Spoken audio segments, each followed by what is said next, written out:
नमस्कार दोस्तों, आप सभी का हमारे YouTube चैनल सन एकेडमी में हार्दिक स्वागत है।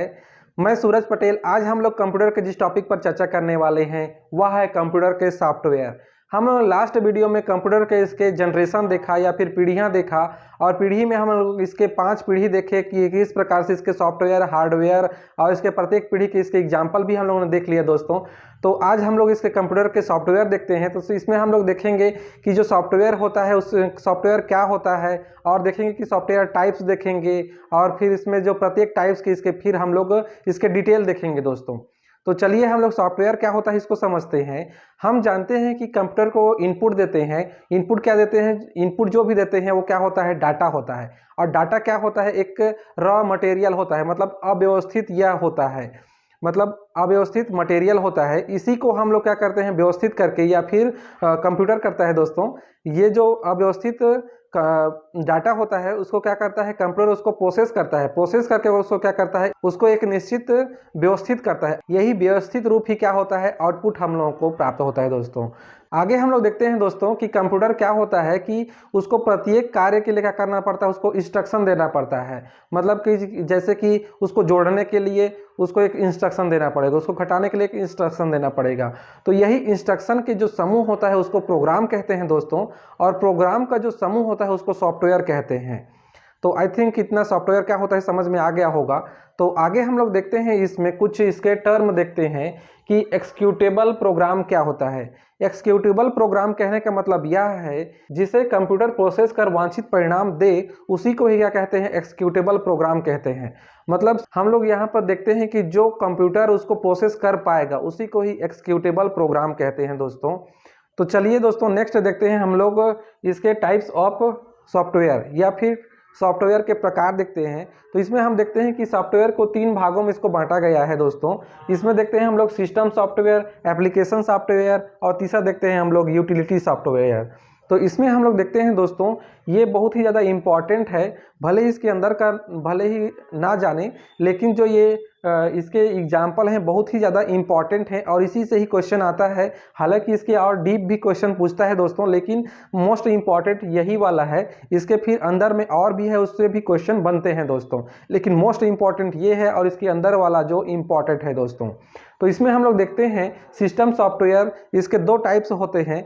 इसमें देखते हैं हम लोग ऑपरेटिंग सिस्टम सॉफ्टवेयर, और दूसरा देखते हैं हम लोग लैंग्वेज ट्रांसलेटर सॉफ्टवेयर देखते हैं। तो इसमें हम लोग देखते हैं दोस्तों ये क्या होता है, इसको हम लोग आगे देखेंगे दोस्तों इसमें। लेकिन अभी देखते हैं कि ये इसके एग्जांपल देखते हैं ऑपरेटिंग सिस्टम सॉफ्टवेयर के। फर्स्ट होता है विंडोज़, दूसरा देखते हैं यूनिक्स, और तीसरा देखते हैं लाइनेक्स, और चौथा देखते हैं माइक ओएस देखते हैं, ऑपरेटिंग सिस्टम देखते हैं। तो इसमें हम लोग इतना देख लिए दोस्तों, ये एग्जाम्पल बहुत ही ज़्यादा इंपॉर्टेंट है। इसके बाद में आगे देखते हैं हम लोग language translator software. Language translator software क्या होता है कि यह 3 टाइप्स का होता है। एक होता है इसमें असेंबलर, दूसरा होता है कंपाइलर, और तीसरा होता है इंटरप्रेटर। इसमें हम लोग देखते हैं दोस्तों कि क्या होता है। असेंबलर क्या होता है कि हम जानते हैं जो कंप्यूटर होता है वह कंप्यूटर केवल मशीन लैंग्वेज को ही समझ पाता है। मतलब जो 0 और 1 होता है उसी को ही कंप्यूटर समझ पाता है। लेकिन क्या होता है, इसमें जो प्रोग्राम करना बहुत ही ज़्यादा कठिन होता है। इसलिए इसमें क्या होता है, इसको हम लोग जो समझने योग्य भाषा होता है जैसे इंग्लिश हो गया, तो इसी में ही क्या होता है, इसको प्रोग्राम को लिखते हैं। तो यही प्रोग्राम को ट्रांसलेट करके उसको, ये जो लैंग्वेज ट्रांसलेटर होता है यही उसको मशीनी लैंग्वेज में ट्रांसलेट करता है। तो ये किस किस प्रकार से इसको ट्रांसलेट करता है, इसकी आधार पर इसको 3 भागों में बांटते हैं दोस्तों। इसकी एग्जाम्पल भी यही है।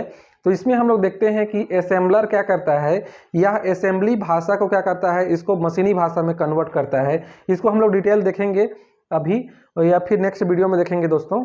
और देखते हैं नेक्स्ट इसमें हम लोग कंपाइलर। कंपाइलर क्या करता है कि एक जो, जैसे कि प्रोग्राम लिखे हम लोग, एक प्रोग्राम, एक पेज का हम लोग प्रोग्राम लिखे, और इसमें हम लोग बहुत सारे, इसमें क्या है, इसमें वर्ड लिखे हैं, और यही सब पूरा जो प्रोग्राम का एक पेज को ही पूरा एक बार पढ़ लेता है। और कंपाइलर क्या करता है, उसको पढ़ने के बाद में इसमें कौन कौन सा गलत है उसको ये बताता है, और बताने के बाद में ही उसको नेक्स्ट पेज में जाता है दोस्तों। लेकिन ये क्या होता है, इंटरप्रेटर देखते हैं हम लोग। इंटरप्रेटर क्या होता है कि यह प्रत्येक लाइन को देखता है, एक लाइन में कितनी इसमें गड़बड़ी है उसको देखता है और बताता है, और बताने के बाद में फिर उसको यदि ठीक करते हैं तो उसके बाद में नेक्स्ट जो लाइन होगा उसको ये पढ़ता है दोस्तों, या रीड करता है। तो ये क्या होता है, इंटरप्रेटर होता है। तो इसमें हम लोगों ने क्या देखा, असेंबलर क्या होता है कि यह असेंबली भाषा को मशीनी भाषा में कन्वर्ट करता है, और कंपाइलर क्या करता है, ये भी क्या करता है, जो हाई लेवल लैंग्वेज होता है उसको क्या करता है, यह लो लेवल लैंग्वेज या मशीनी भाषा में कन्वर्ट करता है। लेकिन इसके करने का तरीका दूसरा रहता है दोस्तों। इसमें हम लोग देखते हैं कि यह पूरे पेज को ही क्या करता है, एक साथ में इसमें जो भी गलतियां हैं उसको बताता है। और इसमें नेक्स्ट देखते हैं हम लोग, इंटरप्रेटर क्या करता है, प्रत्येक लाइन में जो गड़बड़ी है उसको बताता है, और उस गड़बड़ी को ठीक होने के बाद में ही नेक्स्ट लाइन में जाता है दोस्तों। तो इतना आई थिंक समझ में आ गया होगा सिस्टम सॉफ्टवेयर में। अब नेक्स्ट हम लोग देखते हैं दोस्तों एप्लीकेशन सॉफ्टवेयर। एप्लीकेशन सॉफ्टवेयर क्या होता है कि इसमें हम लोग देखते हैं, इसके हम लोग डिटेल और देखेंगे दोस्तों। अभी इसकी एग्जांपल देख लेते हैं कि कौन कौन सा एप्लीकेशन सॉफ्टवेयर होता है। इसमें हम लोग देखते हैं word processor, spreadsheet, database, accounting, page maker, Corel Draw, ये सब क्या है, इसके एग्जाम्पल हैं दोस्तों। अब नेक्स्ट हम लोग देखते हैं इसमें यूटिलिटी सॉफ्टवेयर। यूटिलिटी सॉफ्टवेयर क्या होता है इसके बारे में हम लोग नेक्स्ट देखेंगे अभी। लेकिन अभी इसके थोड़ा सा ओवरव्यू देख लेते हैं कि इसमें कौन कौन से इसके टाइप्स होते हैं। ये टाइप्स बहुत ही ज़्यादा इंपॉर्टेंट है। इसमें क्वेश्चन इस प्रकार से आता है कि जैसे दे देता है कि लाइनेक्स क्या है, ऑपरेटिंग सिस्टम है, लैंग्वेज ट्रांसलेटर सॉफ्टवेयर है, या फिर एप्लीकेशन सॉफ्टवेयर है। इस प्रकार से क्वेश्चन आता है। इसमें कहीं से भी क्वेश्चन पूछ सकते हैं दोस्तों। ये सभी बहुत ही ज़्यादा इंपॉर्टेंट है। नेक्स्ट इसमें देखते हैं हम लोग यूटिलिटी सॉफ्टवेयर, मतलब कंप्यूटर को यूटिलिटी सॉफ्टवेयर को हम लोग अभी देखेंगे। नेक्स्ट इसके एग्जांपल अभी देख लेते हैं। एंटीवायरस।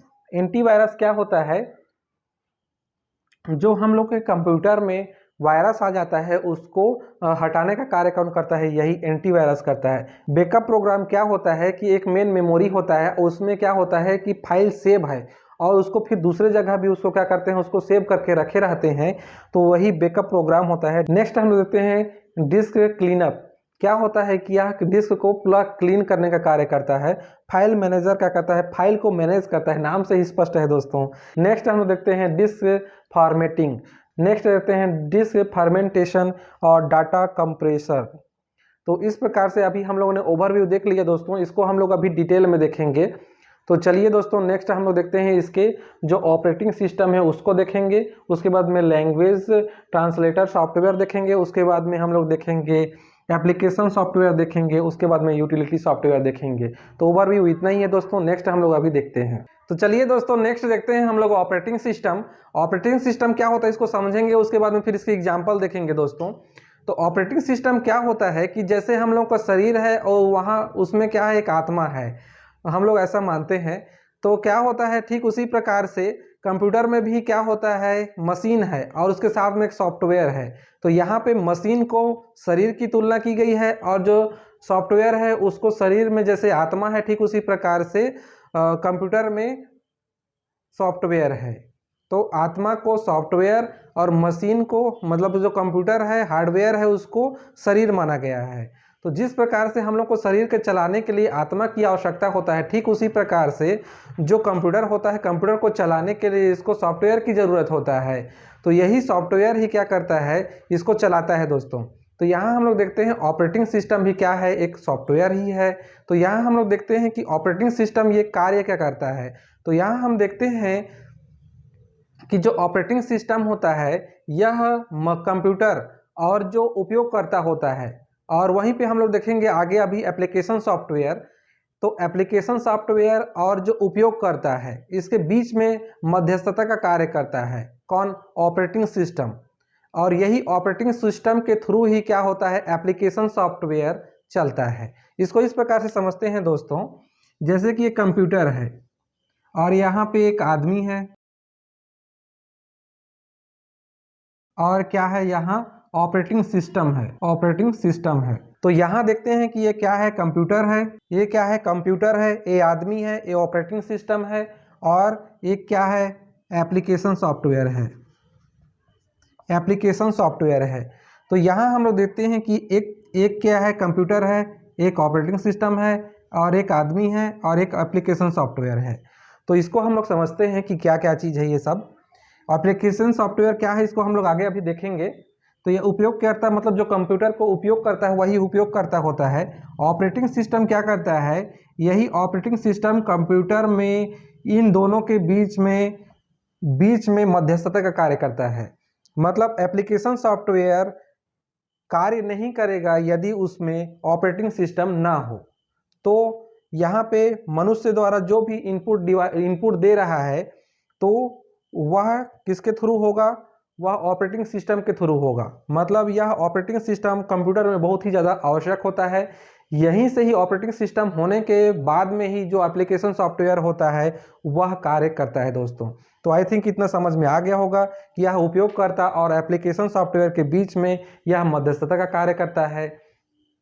आगे देखते हैं हम लोग कि जो ऑपरेटिंग सिस्टम क्या होता है, कि यह जो कंप्यूटर होता है उसमें कौन सा सॉफ्टवेयर चलाना है या नहीं चलाना है, और जो कंप्यूटर है उसको कार्यान्वित करने का कार्य भी यही करता है। मतलब इंस्ट्रक्शन देने का कार्य भी यही ऑपरेटिंग सिस्टम ही करता है दोस्तों।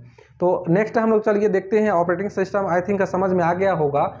तो नेक्स्ट हम लोग देखते हैं इसमें एग्जाम्पल में ऑपरेटिंग सिस्टम की से एग्जाम्पल देखते हैं। तो सबसे फर्स्ट में देखते हैं MS DOS, मतलब Microsoft DOS disk operating system. इसका फुल फॉर्म क्या होता है, कई बार एग्जाम में क्वेश्चन पूछ देता है दोस्तों कि MS DOS का फुल फॉर्म क्या होता है। तो इसका फुल फॉर्म क्या होता है, माइक्रोसॉफ्ट डिस्क ऑपरेटिंग सिस्टम। तो इसको देखते हैं हम लोग कि इसका जब आविष्कार हुआ या फिर इसका जब क्या हुआ कंप्यूटर में इसका उपयोग चालू हुआ, तो यह 1980-81 में ये चालू हुआ दोस्तों। और इसके निर्माणकर्ता इसके नाम में ही छिपा हुआ है, माइक्रोसॉफ्ट के द्वारा इसका आविष्कार किया गया, इसका निर्माण किया गया दोस्तों। और उसके साथ में IBM एक कंपनी है, वो भी क्या हुआ, ये दोनों मिलकर MS DOS का निर्माण किए। और इसमें देखते हैं हम लोग कि यह क्या ऐसा है, सिंगल यूजर ऑपरेटिंग सिस्टम है। मतलब इसमें क्या होता है कि केवल एक ही यूजर इसमें यूज कर सकते हैं। नेक्स्ट हम लोग देखते हैं इसमें 16 बिट ऑपरेटिंग सिस्टम होता है। आई थिंक ये जो डॉस के बारे में इतना ही सफिशियंट है दोस्तों। नेक्स्ट हम लोग देखते हैं माइक्रोसॉफ्ट विंडोज़। माइक्रोसॉफ्ट विंडोज़ का भी इसका निर्माण यही माइक्रोसॉफ्ट के द्वारा किया गया था दोस्तों। और इसमें हम लोग देखते हैं कि इसमें जो कमियां थी उसको दूर करने के लिए ये माइक्रोसॉफ्ट विंडोज़ लाया गया। इसमें सबसे पहले लाया गया था 1990 में, विंडोज़ 3 के नाम से जारी हुआ था दोस्तों ये। और इसमें हम लोग देखते हैं कि विंडोज़ के इसे जो वर्जन है कौन कौन से, इसको देख लेते हैं। कभी एग्जाम में क्वेश्चन पूछ भी सकता है दोस्तों कि कौन सा जो विंडोज़ सिस्टम है इसका आविष्कार किस सन में हुआ था। इसमें हम लोग देखते हैं विंडोज़ 95, इसके नाम में ही ये छिपा हुआ है। 1995 में इसका आविष्कार किया गया। और इसी प्रकार से विंडोज़ 98 का 1998 में इसका भी आविष्कार किया गया। और इसमें देखते हैं हम लोग कि विंडोज़ ME का इसका हुआ था 2000 में, और विंडोज़ XP का हुआ था 2001 में, और विस्टा का हुआ था 2007 में, और विंडोज़ 7 का हुआ था 2009 में। यहीं पे थोड़ा सा फंसाने वाला टाइप का लग रहा है दोस्तों, थोड़ा सा इसको याद करने योग्य लग रहा है यहाँ से।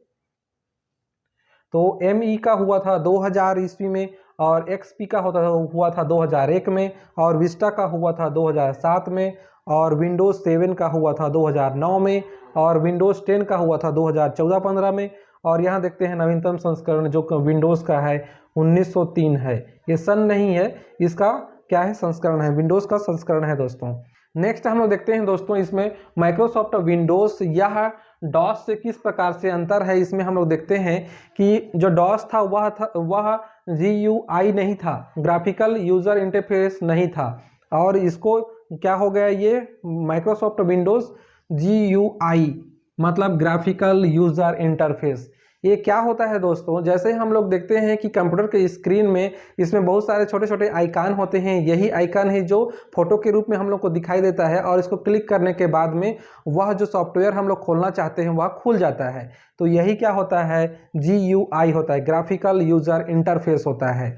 और यदि ये नहीं होता या फिर जब डॉस का ज़माना था तो उस समय क्या होता था कि कोई सा भी सॉफ्टवेयर को खोलने के लिए उसके लिए हम लोगों को कमांड याद रखे रहना पड़ता था और उसी कमांड के थ्रू ही क्या होता था उसको खोल पाते थे, कोई सा भी सॉफ्टवेयर को हम लोग खोल पाते थे। लेकिन जो ये वाला है माइक्रोसॉफ्ट विंडोज़ है, इसमें क्या होता है जो स्क्रीन में हम लोग देखते हैं कि माइक्रोसॉफ्ट विंडोज़ जैसे स्क्रीन में हम लोग देखते हैं इसमें कि इसमें फ़ोटो में रहता है जैसे कि MS वर्ड रहता है, MS एक्सेल रहता है, या फोटो में हम लोग को दिखाई देता है और इसको हम लोग डबल क्लिक या फिर क्लिक करते हैं, उसके बाद में क्या करता है ये सॉफ्टवेयर खुल जाता है। तो यही क्या होता है, इसी जो प्रक्रिया होता है मतलब जो भी सॉफ्टवेयर होता है उसको फोटो के रूप में दिखाई देता है, इसी को ही GUI कहते हैं, ग्राफिकल यूज़र इंटरफेस कहते हैं। और इसी से ही हम लोग का जो ये कंप्यूटर का यूज़ बढ़ गया, क्योंकि इसी समय हम लोगों को कोई भी कमांड याद करने की ज़रूरत नहीं होता है। नेक्स्ट हम लोग देखते हैं कि इसमें चित्र और ग्राफ भी हम लोग यूज़ कर सकते थे दोस्तों, मतलब इसी के द्वारा चित्र बना सकते थे और ग्राफ भी बना सकते थे दोस्तों, लेकिन पहले डॉस में यह सुविधा नहीं था। नेक्स्ट हम लोग देखते हैं सभी प्रोग्राम की कार्य पद्धति लगभग समान है दोस्तों, और इसमें हम लोग देखते हैं कि जो डॉस है, डॉस में यह क्या होता था, अलग अलग प्रोग्राम के लिए अलग अलग इसमें कार्य पद्धति होता था दोस्तों। नेक्स्ट हम लोग देखते हैं मल्टीटास्किंग सिंगल यूजर है दोस्तों। मल्टीटास्किंग कहने का मतलब यह है कि जैसे हम लोग इसमें माइक्रोसॉफ्ट विंडोज़ को खोलते हैं तो उसमें क्या होता है कि जैसे हम लोग यूट्यूब चला रहे हैं उसी में वर्ड चला सकते हैं और उसी में ही और कुछ दूसरे की हम लोग और एक्सेल भी चला सकते हैं दोस्तों। यही क्या होता है, मल्टीटास्किंग होता है, मतलब एक साथ में हम लोग कई प्रोग्राम को चला सकते हैं दोस्तों। तो यही क्या होता है, मल्टीटास्किंग होता है। नेक्स्ट हम लोग देखते हैं इसमें सिंगल यूजर। सिंगल यूजर कहने का मतलब क्या है कि यह हम लोग एक साथ में केवल एक ही व्यक्ति इसका यूज कर सकता है। ऑब्जेक्ट ओरिएंटेड सॉफ्टवेयर है दोस्तों। तो दोस्तों अभी तक हम लोग जितना पढ़ा उसका क्विक रिवीजन करते हैं। तो इसमें हम लोग देखते हैं कि MS DOS को देखते हैं तो ये इसका पहला 1981 में 80-81 में इसका पहला संस्करण आया या फिर इसका आविष्कार हुआ। नेक्स्ट हम लोग देखते हैं इसकी निर्माण देखते हैं माइक्रोसॉफ्ट और IBM कंपनी के द्वारा किया गया था और यह सिंगल यूजर ऑपरेटिंग सिस्टम है और यह 16 बिट ऑपरेटिंग सिस्टम है दोस्तों। नेक्स्ट हम लोग देखते हैं दोस्तों माइक्रोसॉफ्ट विंडोज़। इसमें हम लोग देखते हैं कि इसका फर्स्ट संस्करण 1990 में आया और इसकी जितनी भी कमियां थी उसको दूर करने के लिए ये माइक्रोसॉफ्ट विंडोज़ को लाया गया दोस्तों। तो इसमें सबसे पहले 1990 में विंडोज़ 3 जारी हुआ, उसके बाद में विंडोज़ 95 में ही जारी हुआ, 98 में ही हुआ, और विंडोज़ ME यह 2000 ईस्वी में जारी हुआ और XP 2001 में हुआ, और विस्टा को देखते हैं तो 2007 में हुआ, और विंडोज़ 7 को देखते हैं तो यह 2009 में हुआ, और विंडोज़ 10 को देखते हैं तो यह 2014-15 में हुआ, और नवीनतम संस्करण विंडोज़ का देखते हैं तो 1903 है। ये संस्करण है, विंडोज़ का संस्करण है। नेक्स्ट हम लोग इसकी विशेषता देखते हैं तो GUI है, इसको भी समझ लिए हम लोग। इसमें चित्र और ग्राफ भी यूज़ कर सकते हैं दोस्तों या फिर बना सकते हैं दोस्तों इसमें। और नेक्स्ट हम देखते हैं सभी प्रोग्राम की कार्य पद्धति लगभग इसमें समान होता है और यह मल्टीटास्किंग सिंगल यूज़र होता है दोस्तों, और ऑब्जेक्ट ओरिएंटेड ऑपरेटिंग सिस्टम है दोस्तों। तो आई थिंक आज के इस वीडियो में आप लोग इतना समझ में आ गया होगा दोस्तों। तो दोस्तों नेक्स्ट वीडियो हम लोग सॉफ्टवेयर किसके टाइप्स देखेंगे और प्रत्येक टाइप्स को हम लोग डिटेल में भी देखेंगे दोस्तों। तो आज के वीडियो में इतना ही। आज का वीडियो देखने के लिए आप लोगों को बहुत बहुत धन्यवाद। यदि आप मेरे चैनल में नए हैं तो चैनल को सब्सक्राइब भी कर लीजिए, और यदि वीडियो आप लोगों को पसंद आता है तो वीडियो को लाइक कीजिए, कमेंट कीजिए और दोस्तों के साथ में शेयर करना ना भूलिए दोस्तों। तो जय हिंद, जय भारत, जय छत्तीसगढ़।